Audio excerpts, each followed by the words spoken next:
Hi everyone, welcome back to my Autism and ADHD Awareness vlog, where today's subject is all about anxiety.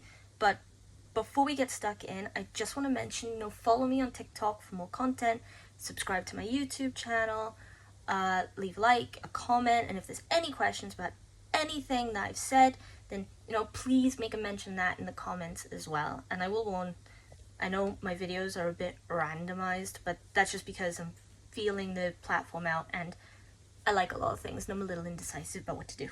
Anyway, right. So, now anxiety. Now, as an emotion, anxiety can be pretty brutal, and for people with autism, it can be downright devastating an issue. For example, from my own experience, I felt anxious in almost every kind of situation I can think of like, and when I say every, I mean like literally every. For starters, in school, I struggled to make friends. That was in primary and in comp, because I was too afraid or too anxious that they already thought I was weird, or they would think I was too strange to hang out with them because of the stuff I was into, or because of my tastes, which was usually, the kind of like gothy kind of side of things, or the geek side of things, like anime and vampires, that kind of stuff. And on top of that, in fact, it got my anxiety in terms of social situations was so severe, and sometimes now, though I've come up with some coping mechanisms since then, still can be just as bad, a lot of the time actually, is I couldn't go to the canteen in school. It was too crowded, it was too loud, and I felt too closed in.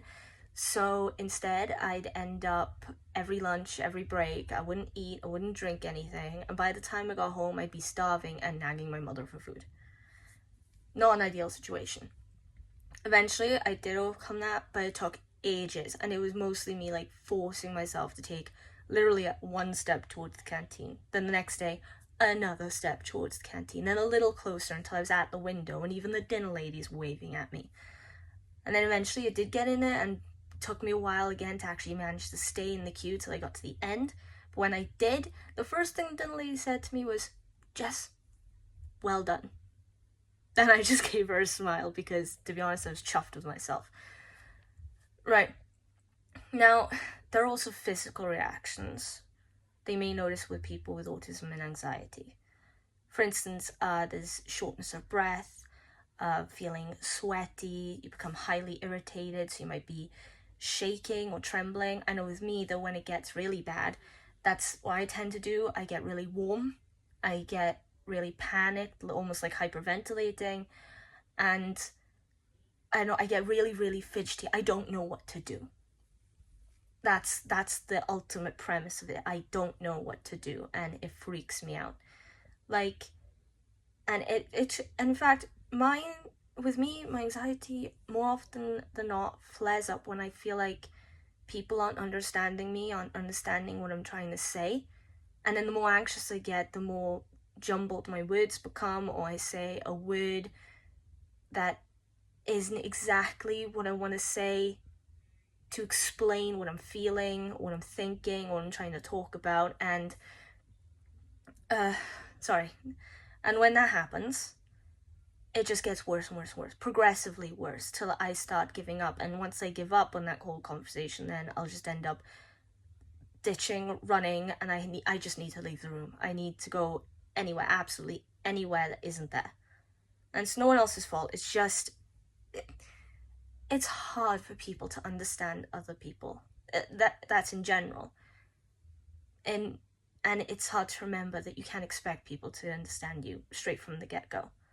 So anyway, I try with my communication. I try really hard.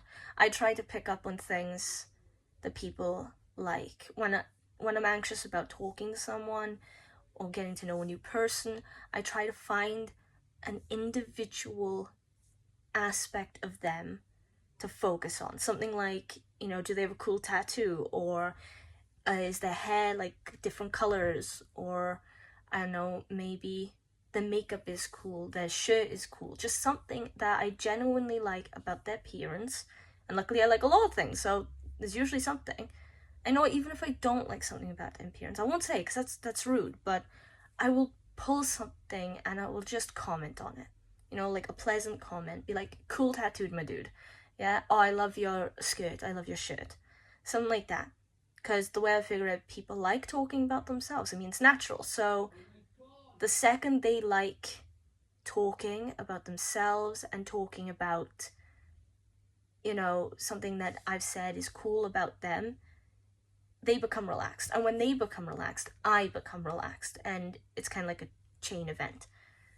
Anyway, there are also sensory issues with anxiety and autism. Sensory environments, by which I mean like lots of noise or weird feelings, you know, in your skin, like you feel, or like dust or something like that. I hate dust. That makes me really anxious. Noise, however, I'm pretty okay with. In fact, for me, when things are really, really quiet is when I start to feel anxious.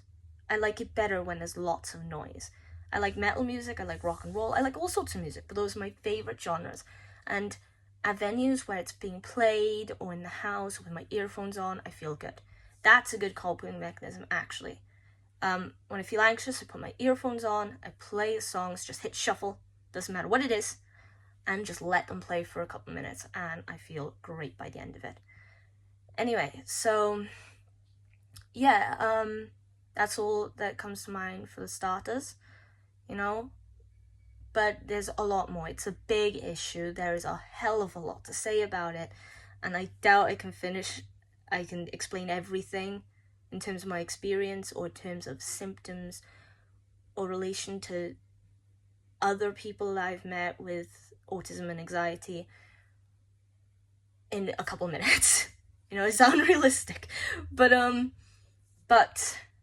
you know, this probably won't be the first time I make video about this particular topic when it comes to autism. And if, like I said, if anyone has a question, a specific question or a vague question, you know, I'll make a video, no problem at all, where I'll talk about that. And if it's a specific question, at least then I'll have like a main thing, you know, to focus on, and I'll be able to expand on it a little bit. But yeah, so now that's all for now. You know, stay tuned. Stay tuned, right? Follow me on TikTok. Everything I said at the beginning, you know. And I'll see you in my next video, my next topic. Which, in terms of topic, haven't decided yet. But I will. Unless someone comments. In which case you've decided for me, which is also good. So, see you. Enjoy yourselves. Have a nice day, nice night, whatever time you're watching this. And I'll see you soon. Bye!